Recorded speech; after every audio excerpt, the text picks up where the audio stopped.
Rock Island Express. Chapter 1 of 4. The Through Express on the Rock Island Road left Chicago at 10:45 p.m. on March 12, 1886, with $22,000 in $50 and $100 bills in the keeping of Kellogg Nichols, an old-time messenger of the United States Express Company.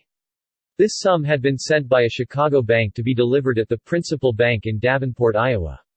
In addition to the usual passenger coaches, the train drew 2 express cars, the first, for express only, just behind the engine, and, following this, one for express and baggage. These cars had end doors, which offer the best opportunity to train robbers. Messenger Nichols was in the first car, and was duly at his work when the train stopped at Joliet, a town about 40 miles west of Chicago. But at the next stop, which was made at Morris, Harry Schwartz, a brakeman, came running from Nichols's car, crying, "The messenger is dead." The messenger's lifeless body was found lying on the floor of the car. The head had been crushed by some heavy weapon, and there was a pistol wound in the right shoulder.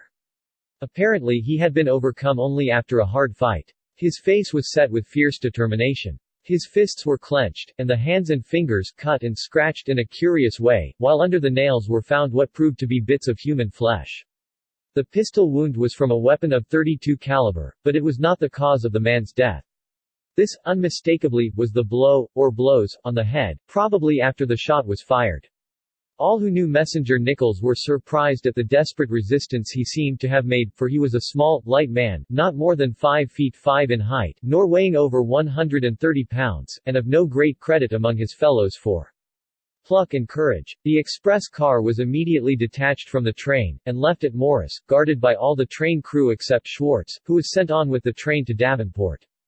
After the first cursory inspection, no one was allowed to enter the car where Nichols lay, and nothing was known precisely as to the extent of the robbery.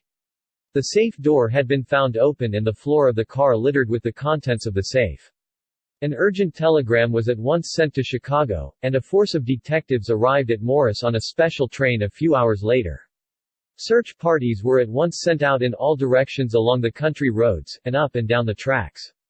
Hundreds of people joined in the search, for the news of the murder spread rapidly through the whole region, and not a square yard of territory for miles between Morris and Minooka Station was left unexplored. It happened that the ground was covered with snow, but the keenest scrutiny failed to reveal any significant footprints, and the search parties returned after many hours, having made only a single discovery. This was a mask found in a cattle guard near Minooka, a mask made of black cloth, with white strings fastened at either side, one of which had been torn out of the cloth as if in a struggle. Meantime Mr. Pinkerton himself entered the car and made a careful investigation. His first discovery was a heavy poker, bearing stains of blood and bits of matted hair. It was hanging in its usual place, behind the stove. The significance of this last fact was great, in Mr. Pinkerton's opinion. From it he concluded that the crime had been committed by a railroad man, his reasoning being that the poker could have been restored to its usual place after such a use only mechanically and from force of habit, and that an assailant who was not a railroad man would have left it on the floor or thrown it away. Coming to the safe, Mr. Pinkerton found that the $22,000 were missing, and that other papers had been hastily searched over, but left behind as valueless. Among these was a bundle of cancelled drafts that had been roughly torn open and then thrown aside. Mr. Pinkerton scarcely noticed at the moment, but had occasion to remember subsequently, that a small piece of one of these drafts was missing, as if a corner had been torn off. All the train hands were immediately questioned, but none of their stories was in any way significant, except that of Newton Watt, the man in charge of the second car. He said that while busy counting over his way bills and receipts he had been startled by the crash of broken glass in the ventilator overhead, and that at the same moment a heavily built man, wearing a black mask, had entered the car and said, "If you move, the man up there will bore you." Looking up, Watt said further, he saw a hand thrust through the broken glass and holding a revolver. Thus intimidated, he made no attempt to give an alarm, and the masked man presently left him under guard of the pistol overhead, which covered him until shortly before the train reached Morris, when it was withdrawn. He was able to locate the place where the crime must have been committed, as he remembered that the engine was whistling for Minooka when the stranger entered the car.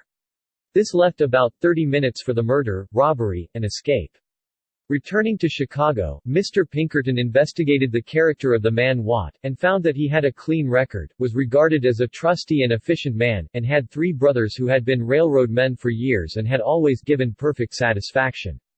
Watt's good reputation and straightforward manner were strong points in his favor, and yet there was something questionable in his story of the mysterious hand.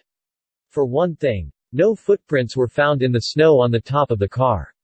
Brakeman Schwartz, the only man on the train who had not yet been questioned, deadheaded his way, in railway parlance, back from Davenport the following night on Conductor Danforth's train, and reported to Mr. Pinkerton the next morning. He was a tall, fine-looking young fellow, about 27, with thin lips and a face that showed determination. He was rather dapper in dress, and kept on his gloves during the conversation. Mr. Pinkerton received him pleasantly, and, after they had been smoking and chatting for an hour or so, he suggested to Schwartz that he would be more comfortable with his gloves off. Schwartz accordingly removed them, and revealed red marks on the backs of his hands, such as might have been made by finger-nails digging into them. "How did you hurt your hands, Schwartz?" asked Mr. Pinkerton. "Oh, I did that handling baggage night before last," explained Schwartz, and then he related incidentally that as he was on his way back to Chicago, the conductor of the train, Conductor Danforth, had discovered a valise left by somebody in one of the toilet rooms. Later in the day Mr. Pinkerton summoned the conductor, who said that the valise was an old one, of no value, and, having no contents, he had thrown it out on an ash pile. The only thing he had found in the valise was a piece of paper that attracted his attention because it was marked with red lines. Examining this piece of paper carefully, Mr. Pinkerton saw that it had been torn from a money draft, and at once thought of the package in the express messenger's safe. Now it is a remarkable fact that no human power can tear two pieces of paper in exactly the same way. The ragged fibers will only fit perfectly when the two original parts are brought together. There remained no doubt, when this test was made in the present case, that the piece of paper found on Conductor Danforth's eastbound train had been torn from the draft in the express car robbed the night before on the westbound train. The edges fitted, the red lines corresponded, and unquestionably someone had carried that piece of paper from the one train to the other. In other words, someone connected with the crime of the previous night had ridden back to Chicago 24 hours later with Conductor Danforth. Mr. Pinkerton at once ordered a search made for the missing valise, and also an inquiry regarding the passengers who had ridden on Conductor Danforth's train between Davenport and Chicago on the night following the murder. The valise was found on the ash heap where the conductor had thrown it, and in the course of the next few days the detectives had located or accounted for all passengers on Conductor Danforth's train, with the exception of one man who had ridden on a free pass. The conductor could only recall this man's features vaguely, and, while some of the passengers remembered him well enough, there was no clue to his name or identity. As it appeared that no other of the passengers could have been connected with the crime, efforts were redoubled to discover the holder of this pass.